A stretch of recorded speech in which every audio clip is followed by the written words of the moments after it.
Hello, my name is Tiffany Huntley. The following article was written by Dr. Suzanne Yoder.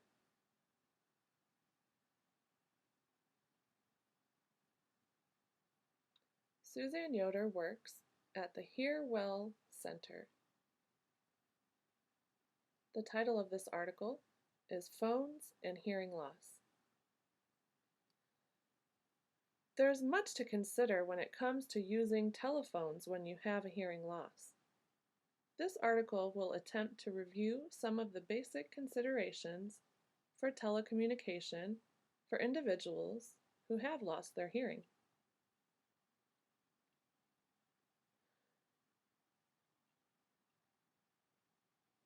Use of the phone with hearing aids. One might think that having hearing aids would allow for normal phone use, but there are many considerations. Most people who struggle with the phone will find that using their hearing aids helps, but that they have to modify the way they hold the phone in order for the sound to transfer properly. For instance, in the case of using a behind-the-ear hearing aid, individuals will need to hold the handset of the phone closer to the microphone near the top of their ear instead of the opening of the ear canal. Those that use hearing aids in the ear may have to hold the handset of the phone at an angle to avoid feedback. Fortunately for hearing aid users, if these modifications do not suffice, other features built into the hearing aids can help. Telecoils. A telecoil is a special feature in most hearing aids.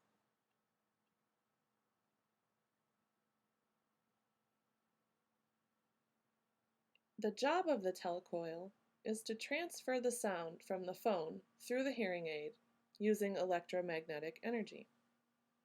By using a telecoil, the hearing aid microphone can be switched on and off or lowered to allow for better concentration of the phone conversation without interference from other noise in the room. It also reduces or eliminates the annoying whistling problem that can come with covering a hearing aid. A telecoil may be selected in the hearing aid's customized settings by the audiologist, and the user then pushes a button to turn it on and off. Some hearing aids will also have an option to have the telecoil work automatically when the phone is used, thereby eliminating the need to push the button.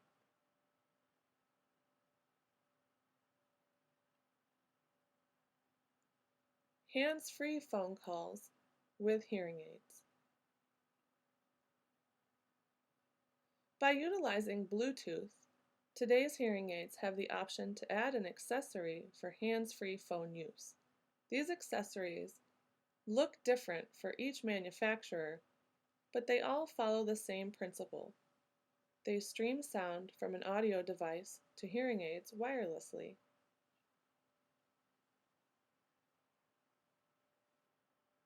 These streaming devices have some major benefits over the above-mentioned solution. They allow for hearing with both ears simultaneously and without interference. From studies of auditory recognition, we know that our brain has the best hearing reception when both ears are being used. This is called binaural benefit. A similar effect can be achieved by setting a phone to speakerphone and listening with both ears. But this is typically not as clear and is certainly not as private as using streaming technology.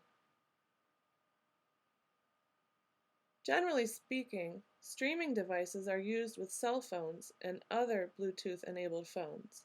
However, adapters can be purchased to modify home phones, even landlines.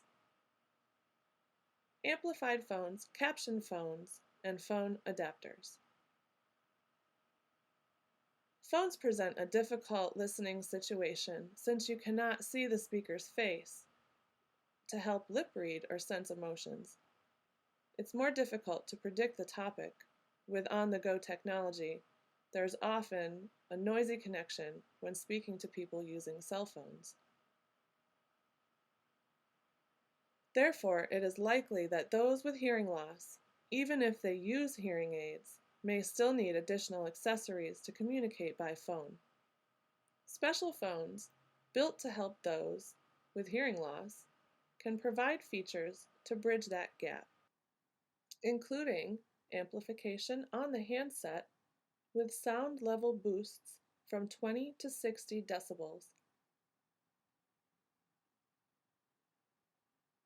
Flashing lights and loud ringers can also be provided to alert the user of a call, and even answering machines that you can slow down the playback speed.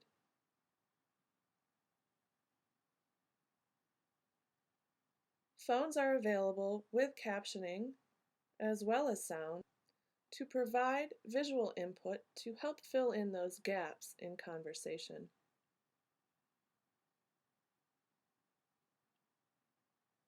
Captioning is also available on mobile phones and online. Adapters can be added to most phones, both landline and cell phones, to boost amplification.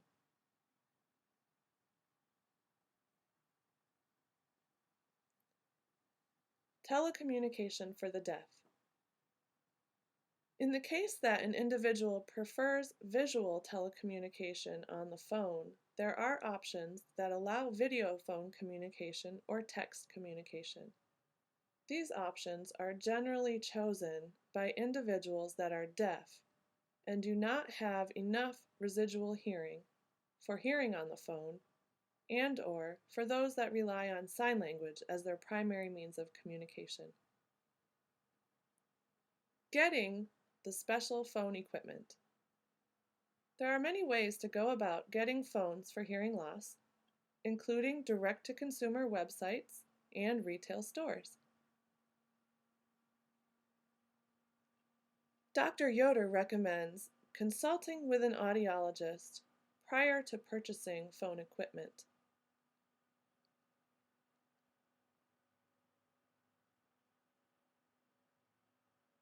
You should discuss your needs with an audiologist before you choose the item that is the best match for you.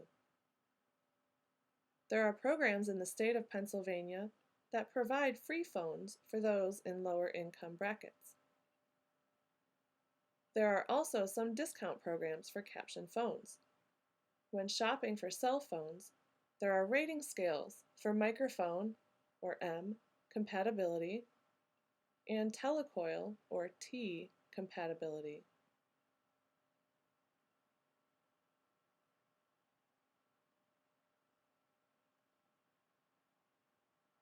The rating scale ranges from 1 to 4. The 4 possibilities are M1 or T1, which is poor, M2 or T2, which is fair, M3 or T3, which is good, and M4 or T4, which is excellent. Only phones rated 3 or 4 are allowed to be sold as hearing aid compatible, or HAC. Phones that would have only been rated 1 or 2 are deemed unacceptable. When shopping for landline phones, look for hearing aid compatible, or HAC, on the box.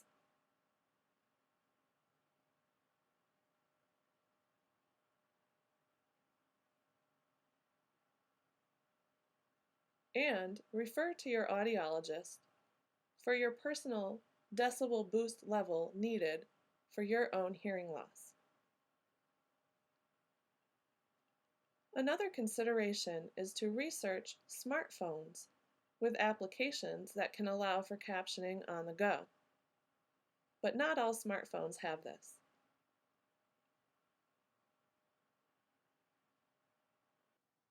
HearWell Center is proud to provide consultations to discuss phone options as part of an assessment for hearing help products.